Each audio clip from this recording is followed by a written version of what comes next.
$15,000. That's the bottom line on the quote. An installer handed me to put one battery on my garage wall. Not solar. One battery and a switch.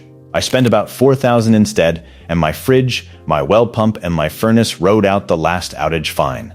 I'm taking that quote apart line by line. The last line on it is a part that costs $80, and it's the one they never say out loud. If you've never had a quote day, it goes like this. A guy at your kitchen table, a tablet, one number at the bottom, nothing itemized above it, and a financing button he wants you to tap before he packs up. And you sign it, because the last outage cost you a freezer full of food and your kids slept in a coat, and you never want to feel that again. Everything I use to pull a quote apart before I sign anything is at wattexposed.com. Now, line 1, and it's the most honest number on the sheet. Line 1 is the battery itself, 13.5 kilowatt hours, and roughly $9,500 of hardware before anybody touches a wire. I want to be fair here. That's a good battery, and that price is not the scam.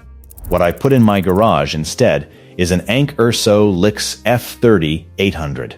3.8 kilowatt hours, 6,000 watts continuous, 12,000 watts on surge, and it puts out real 240-volt split phase out of one box, which is the part that matters the second you own a well pump or an electric dryer. $2,000.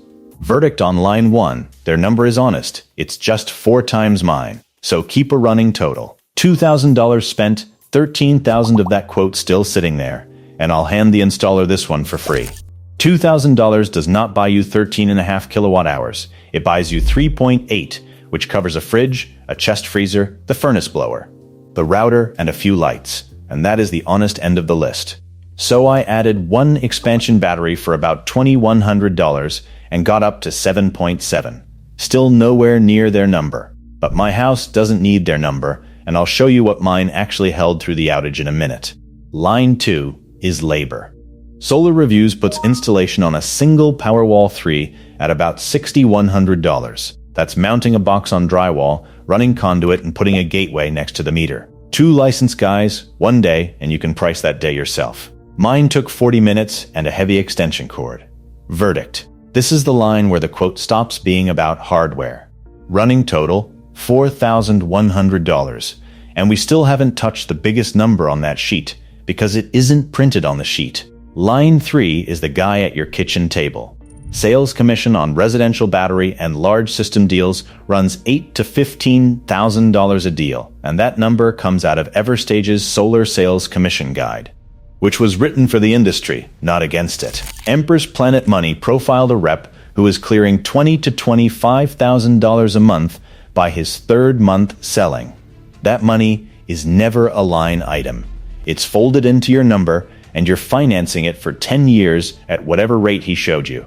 Verdict. You're not buying a battery. Part of what you're buying is his truck. Quick tally before the last 2 lines.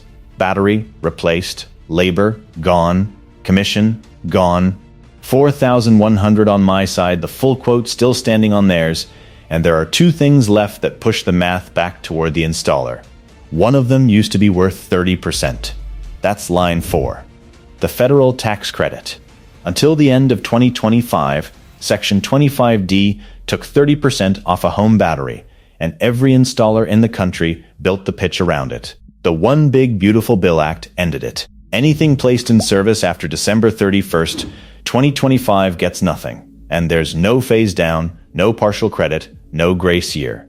So if somebody is still doing 30% math at your kitchen table in 2026, he's either behind or he's counting on you being behind. Check your state before you write me off, though. California, New York, and Colorado still run their own battery rebates, and California's can swing several $1,000s back toward the installed system. That's the honest version, and it's the version I'd want if it were my money. Now the part where the installer is right, and I'd rather say it than let the comments say it for me. A Powerwall switches itself over in milliseconds. Mine doesn't. Mine needs me at the panel, awake, at home, flipping a switch by hand. If the power drops at 2 in the morning while I'm 4 states away, my sump pump does not care how good my ledger looks. That is a real risk, and it is the actual reason automatic systems cost what they cost. Second thing, my setup does not run central air. A 3-ton compressor pulls around 77 locked rotor amps on startup, and a soft starter is the only way that conversation ends well. Third, lithium iron phosphate will not charge below freezing. So the unit sitting in your unheated garage in January will hand you power all night and then refuse to take any back in the morning. Nobody's selling you one of these opens with that. So that's the case against me. Now the $80 part.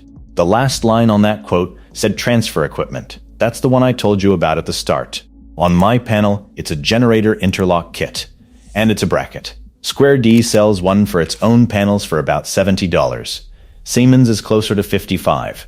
All it does is make it physically impossible to have the main breaker and the backfeed breaker closed at the same time. That's the entire product. And that bracket is what turns a portable battery into something that feeds your real house circuits, which is why most of the rest of that quote is optional. 2 things about it, and I'm not being clever here. First, the bracket has to be listed for your specific panel. A generic one bolted onto a name brand panel is a genuine NEC problem and a real inspector will fail it.